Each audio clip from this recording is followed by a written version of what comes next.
The SOWK crisis. SOWK is a small village on the northern bank of the Ottawa River. SOWK is also situated on the traditional land belonging to the Kanesatake Mohawks. The SOWK crisis made a big impact in Quebec history and the history of the Mohawk people. The SOWK crisis was a 78-day standoff from July 11, 1990 to September 26, 1990, between the Mohawk people of Kanesatake and the Quebec Police and Canadian Army. This standoff resulted in the death of a police officer, 20 officers were wounded, and 10 constables were hospitalized. One of the Mohawk elders was also killed, along with 75 Mohawk activists wounded and 100 charged with criminal offense once the standoff had resolved. There has been a history of land dispute between the Mohawks and the government to recognize the Mohawks' right to their land since the 18th century. The land that was at the heart of this dispute included a sacred burial ground and a common gathering area known as the Pines. In 1961, plans for a 9-hole golf course had begun on the Pines despite protests by the Mohawks, claiming that the land had included a burial ground. Their claim was rejected by a lack of legal evidence. The construction continued and the golf course was built. In March of 1989, the mayor of SOWK announced plans to expand the golf course to 18 holes and the construction of 60 luxury condominiums, which would cover the remaining area of the Pines.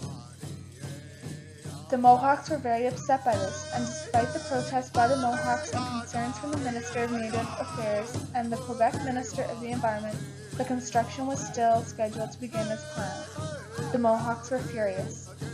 Shortly after this, the Kanesatake Mohawks, along with the help of 2 other reserves, began to set up barricades and roadblocks.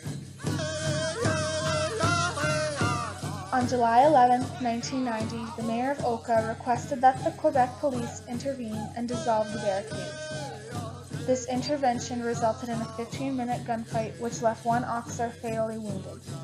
This commenced the 78-day standoff. Throughout the 78-day period, the resistance grew, with Aboriginal supporters joining the Mohawks from all over Canada and the United States. The police created their own blockades to stop the Mohawks from returning to their homes on the reserve. So the Mohawks responded by blocking the Mercier Bridge, which is a major travel route. These actions resulted in anger from the local residents of SOWK, and the relations between Aboriginal and non-Aboriginal people became very tense. It became clear to the provincial police that they would not be able to resolve this crisis on their own, so they recruited the assistance of the RCMP and the Canadian Armed Forces. On August 28th, about 800 members from the Canadian Armed Forces took over from the provincial police and took position only a few meters from the Mohawk barrier at the Mercier Bridge, putting a huge amount of pressure on the warriors. On August 29, 1990, negotiations put an end to the blockade at the Mercier Bridge, but the Mohawks continued their protest at the SOWK barricade until September 26, 1990, when they then dismantled their arms, threw them in a fire, and ceremoniously burned tobacco and surrendered themselves to the army. Several warriors were detained and some later charged by the provincial police for crimes related to assault and theft during the protest. Although the resolution of this protest did result in the termination of the golf course expansion, the Mohawks still do not hold the title to their sacred land.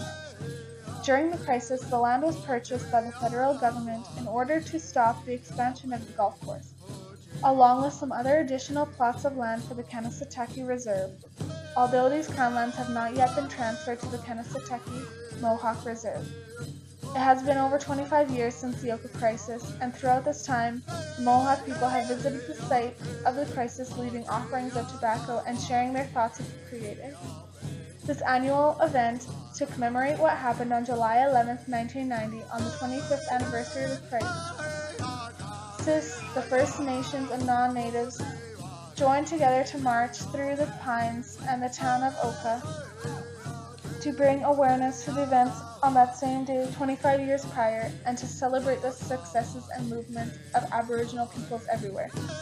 The SOWK crisis deeply affected me as a social worker student, as I believe everyone has the right to self-determination. The Mohawk people fought hard for the right to their land, and through their protests they did seize the expansion of the golf course, but were still rejected the legal right to their land. The government will not give them the title to their sacred land, which I believe is restrictive to their rights. As future social workers, we can advocate for the Aboriginal people we serve and advocate for the right to their own land.